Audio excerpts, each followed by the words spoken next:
Hello everyone, Assalamualaikum. This is Noor Sulman and welcome back to another video. So today we're going to learn some more functions to research on list. So no more talk, let's jump on to the video.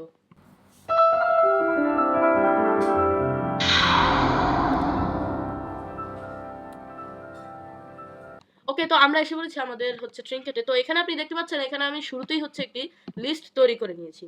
তো গত ক্লাসে আমরা হচ্ছে লিস্টকে নিয়ে অথবা লিস্টকে পরীক্ষা নিরীক্ষা করার জন্য অনেক হচ্ছে ফাংশন সম্পর্কে জেনেছি, যেমন অ্যাপেন্ড, এক্সটেন্ড, ইনসার্ট, রিমুভ ইত্যাদি ইত্যাদি। তো আজকে আমরা আরো কিছু হচ্ছে জানবো এবং সাথে আমরা জানবো যে কিভাবে একটা লিস্টকে হচ্ছে স্লাইসিং করতে হয়।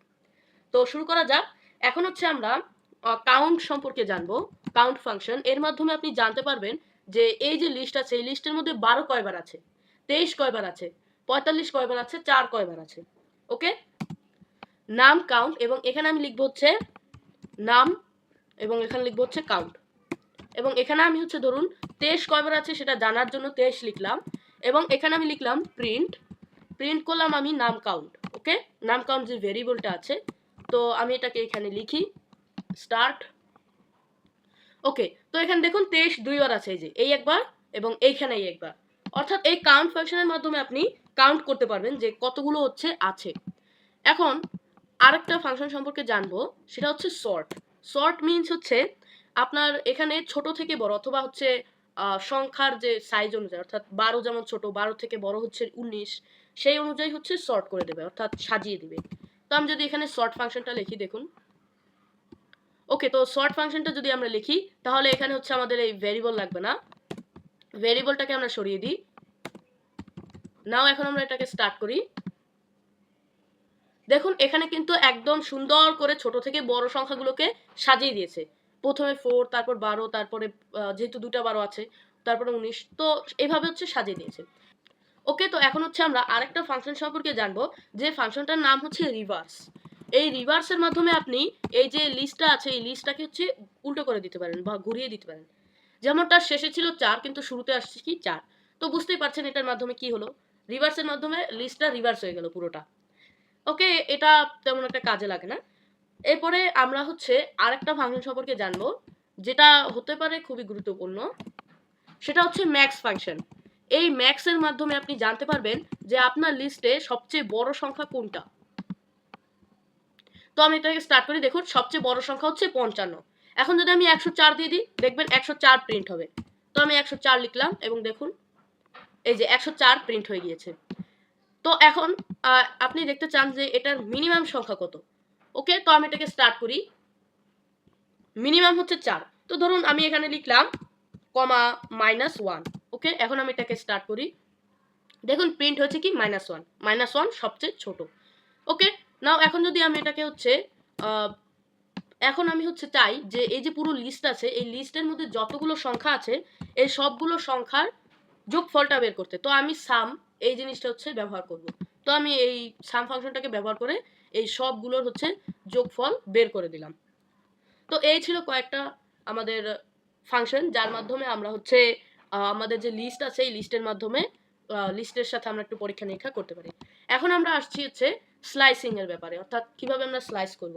তো এই যে স্লাইস করার জন্য আমাদেরকে ইন্ডেক্সের উপর খুবই গুরুত্ব সহকারে দেখতে হবে, কারণ এখানে ইন্ডেক্সই তো হচ্ছে আমরা স্লাইসিং করবো, রাইট। তো আমরা তার জন্য লিখলাম প্রিন্ট। এখন ধরুন আপনি চান যে 12 থেকে 55 পর্যন্ত শুধু প্রিন্ট হোক, বাকি 104, 19, 23 এগুলোর কোনো প্রয়োজন নাই। তার জন্য আপনি যা করবেন, প্রথমে আপনি লিখবেন লিস্টের যে ভ্যারিয়েবলের নাম, স্কোয়ার ব্র্যাকেট দিয়ে আপনি এখানে ইন্ডেক্স গোনা শুরু করবেন। তো এটা 0, 1, 2, 3, 4। তো আপনি ধরুন 4 দিলেন, কিন্তু 4 দিলে তো আর হবে না, কারণ এখানেও সেই সেম একই, এখানে যে ইন্ডেক্সটা দেওয়া হবে সেই ইন্ডেক্সটা প্রিন্ট না হয়ে তার আগের ইন্ডেক্স পর্যন্ত প্রিন্ট হবে। তো 5 হচ্ছে লিখতে হবে। তো সেটা কিভাবে লিখবো, ধরুন ইন্ডেক্স শুরু হচ্ছে 0 থেকে, রাইট, এবং তারপরে আমরা হচ্ছে যে অনুপাত সাইন সেটাকে দিয়ে আমরা হচ্ছে লিখবো 5। এভাবে যদি আমরা স্টার্ট করি তাহলে দেখবেন হচ্ছে 55 পর্যন্ত প্রিন্ট হয়ে গেছে। এই যে 55 পর্যন্ত কিন্তু প্রিন্ট হয়ে গেছে।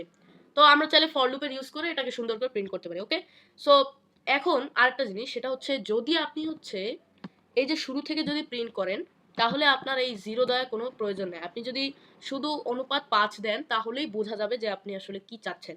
তো আপনি স্টার্ট করলেন, দেখেন এমনিই বোঝা গিয়েছে। এইভাবেই আপনি করতে পারেন। কিন্তু যদি ধরুন আপনি চান যে আপনি 23 থেকে প্রিন্ট করবেন 104 পর্যন্ত, তখন কিন্তু আবার আপনাকে লিখতে হবে। তো 23 কততে? 23 হচ্ছে 1 এ আছে, সরি 2 তে আছে, 0 1 2 2 তে আছে, এবং 104 কোথায় আছে? 104 আছে 3 4 5 6 এ আছে, অর্থাৎ 6 দিতে হবে, 5 হচ্ছে প্রিন্ট হবে আর কি, 5 নাম্বার ইন্ডেক্স। তো আমি যদি এটাকে স্টার্ট করি, দেখুন এখানে কিন্তু 23 থেকে 104 পর্যন্ত প্রিন্ট হয়ে গিয়েছে। আবার যদি আপনি 2 অনুপাত দেন, তার মানে কি জানেন? তার মানে হচ্ছে 23 থেকে 4 পর্যন্ত প্রিন্ট করা। এই যে 23 থেকে 4 পর্যন্ত প্রিন্ট করা। তো এইটাই হচ্ছে আসলে স্লাইসিং। এটার মাধ্যমে আপনি হচ্ছে স্লাইস করতে পারেন। আর যে ইন্ডেক্সটা আছে, এই ইন্ডেক্সটাকে হচ্ছে মাঝখান থেকে, ভিতর থেকে, পাশ থেকে এভাবে হচ্ছে স্লাইসিং করতে পারেন। ঠিক আছে? তো এখন ধরুন আপনি চান যে এখানে শুধু জাস্ট আমি 104 প্রিন্ট করতে চাই।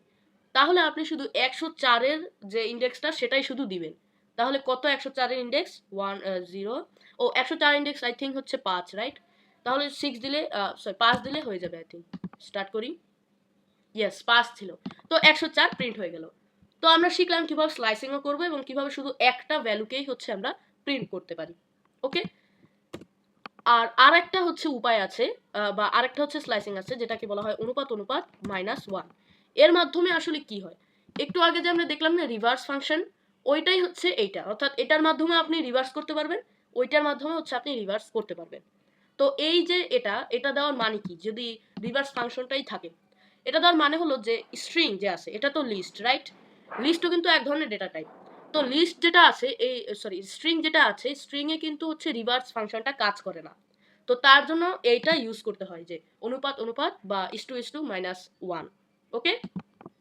এই ছিল আজকের ভিডিওতে। আজকে আমরা হচ্ছে শিখলাম লিস্ট সম্পর্কে আরো কিছু হচ্ছে ফাংশনস, এবং হচ্ছে আমরা স্লাইসিংটা শিখলাম কিভাবে হচ্ছে আমরা একটা লিস্টকে হচ্ছে স্লাইস করতে পারি। তো আজকের ভিডিওতে এই পর্যন্তই। দেখা হবে অন্য কোনো একটা টপিক নিয়েই পাইথনের আরেকটি ক্লাসে। সো আজকের ভিডিওটি এই পর্যন্তই। সকলকে ধন্যবাদ। আসসালামু আলাইকুম।